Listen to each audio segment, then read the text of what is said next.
for at what point this extend had failed, and you could say, well, it was either this node that I was extending from or the node that I was extending to, and you can start to add up those statistics. You can also verify bandwidth, like I said, that way, and at the end you can do the MD5 sum against content and try and detect it. But at the bottom here, we have all these different options that the adversary has for the arms race, is that they can try and, you as a scanner, you are using Tor differently than pretty much everybody else. You are using you are not using guard nodes, so you're connecting to a ton of different entry nodes for a short period of time. So your IP that's doing this can be recorded by these guard nodes and say, okay, well, this guy only connected for me for a few seconds, and then he went away. And then he did it again, maybe an hour later when he connected to me again. And then that pattern starts to develop, and then that IP can be given selective service, and better, if that node is lying about bandwidth, can be given better bandwidth at that guard node. And those circuits might not be failed for that IP. The similar thing can happen at the exit node, where the various behavioral issues of the scanner, if it's not sending all the exact HTTP headers that a normal client would send, if it's not fetching images from the page, or all the images from the page, if it's not evaluating JavaScript, these sorts of things can be used to build up a list of URLs that are obviously being scanned for, and then the malicious node knows not to modify those. Likewise, the malicious node can do these targeted attacks, or utilize the fact that some sites are just prone to generating dynamic content, like news.google.com, for example, is going to change all the time. If we're trying to verify the content of that with just an MD5, that's obviously not going to work. So the adversary can attack those sorts of pages pretty much with the current scanner with impunity. And it also can generate false positives as well for location tagged pages. Some nodes will see the German version of the page, some will see the Dutch. So how do we address some of these issues? Well, decentralized network scanning can make scanning a little bit more stealthy, a little bit more difficult to detect. Unfortunately, you lose the content-based scanning mechanisms, which we can pick up by basically securing the application layer. So the options we basically have are client-based. You can use the reliability averages from TorFlow that you gather from centralized scanning. You can say, okay, well, we expect only 10% circuit failure on the network. Nodes that start to exhibit 40%, 50% are probably doing something wrong, or overloaded. We can alert, and then you can alert the user that says this guard is failing a certain percent of the circuits, or you can only connect to a certain number of guards. You can only connect to like 2 guards. And we've tried to connect to others. For node-based scanning, another potential, you can try and get statistics on queue capacity to various nodes. You can try and report these deviations that you notice in these queues for use as either feedback for clients to try and load balance better, or just as possibly overloaded nodes. So here's a diagram of what this sort of passive decentralized scanning would look like. You have on the left, you have the top client can detect this guard node that's failing circuits by a high rate of circuit failure. The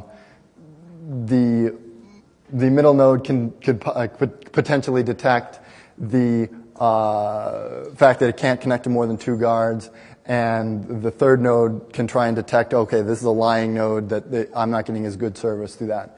That's obviously the more difficult one to do. In fact, and all 3 of these I should clarify that all 3 of these are possible things that we can do to detect these nodes and these sorts of network environments, and they're not currently implemented in Tor.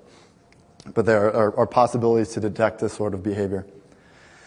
The scanner, likewise, can listen to some events on the Tor control port that would export information about the queue size, the rate of queue fill versus the rate of queue drain and detect overloaded nodes versus lying nodes. For example, at the bottom, both those nodes are going to probably appear very similar to this scanner because they're both going to be exhibit high queue lengths and very large queue disparities between their queue drain versus their queue fill. Likewise, the extends through that fail circuit node over there will show up, and pretty much most circuits will probably fail as they either extend from or extend to that malicious node that's failing circuits to one of its, except for the cases where it extends to one of its colluding peers. So some of the scanning is exacerbated by the fact that the Tor network is unbalanced.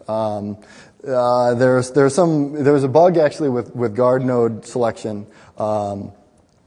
Guard nodes were accidentally being chosen uniformly for several releases of Tor, which have caused various load balancing issues, increased incidences of circuit failure. This is one of the reasons why some people are able to use Tor and Tor is okay for them, whereas others are just completely frustrated by their Tor experience. If they end up having to pick some of these unbalanced Tor nodes, they're just going to exhibit a large degree of timeouts, a large degree of circuit failure through these nodes, and their Tor experience is going to be pretty bad.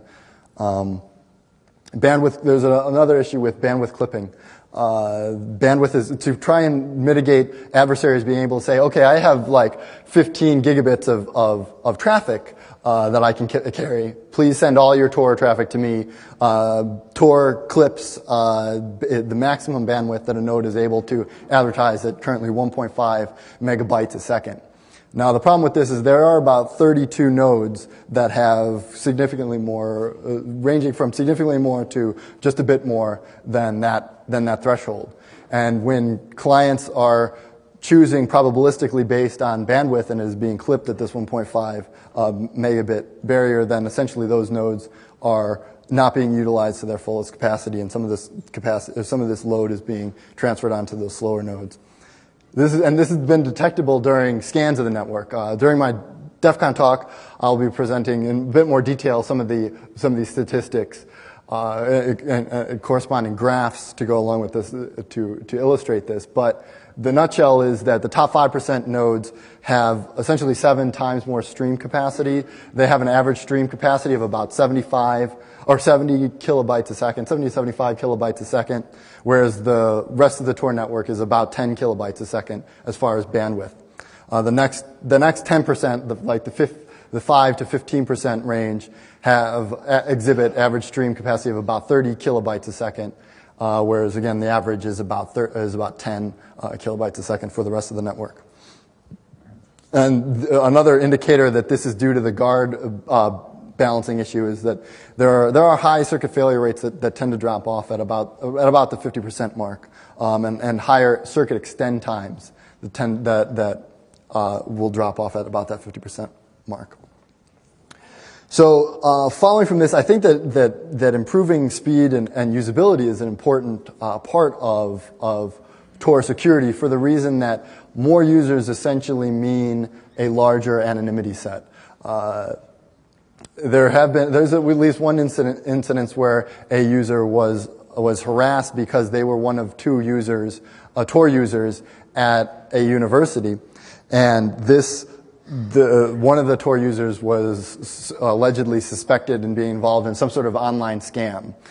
Now, this is obviously the Tor network doesn't have any interest in protecting scammers, but this sort of pattern applies equally well to people who are trying to anonymously blog about their work. If they take their Tor laptop to work and try and connect to their blog from work using Tor, and they're the only Tor user at work, it's very easy for that network administrator to say, oh, well, there's only one user connecting to the Tor cloud, the list of 1,000 or so published Tor IPs, and say, okay, well, if there's only one person that ever connects to Tor from work, and there's this anonymous blogger who's posting at the times roughly corresponding to this Tor usage, well, we pretty much have the match.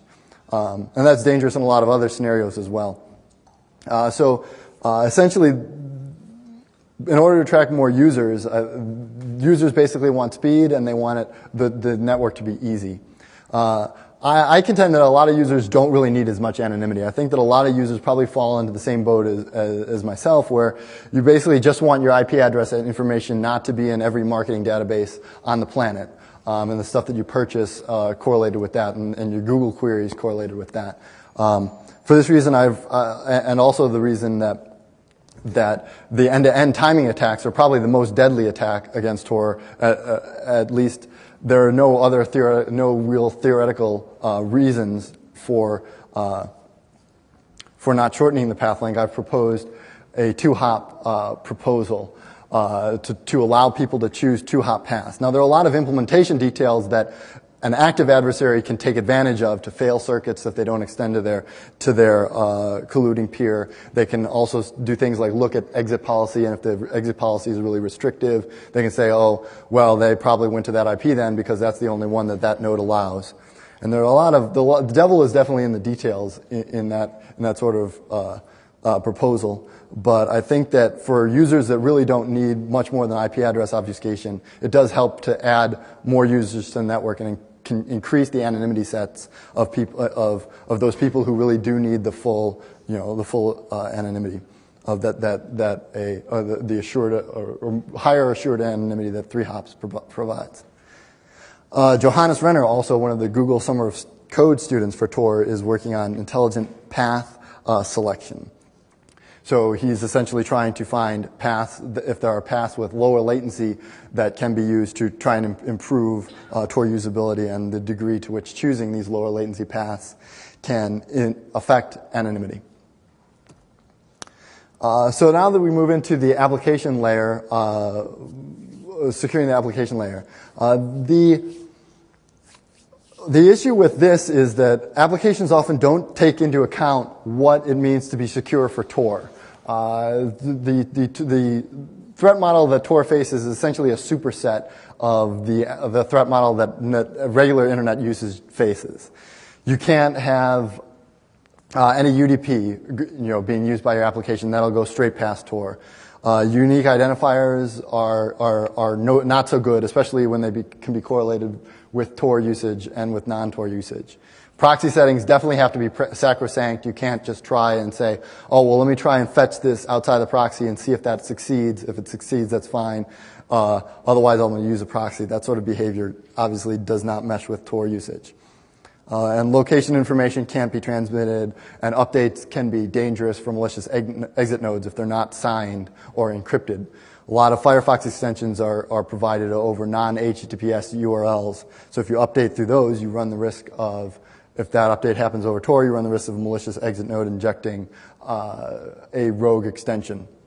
Likewise, you run the same risk at, say, the DEF CON network or another open wireless network.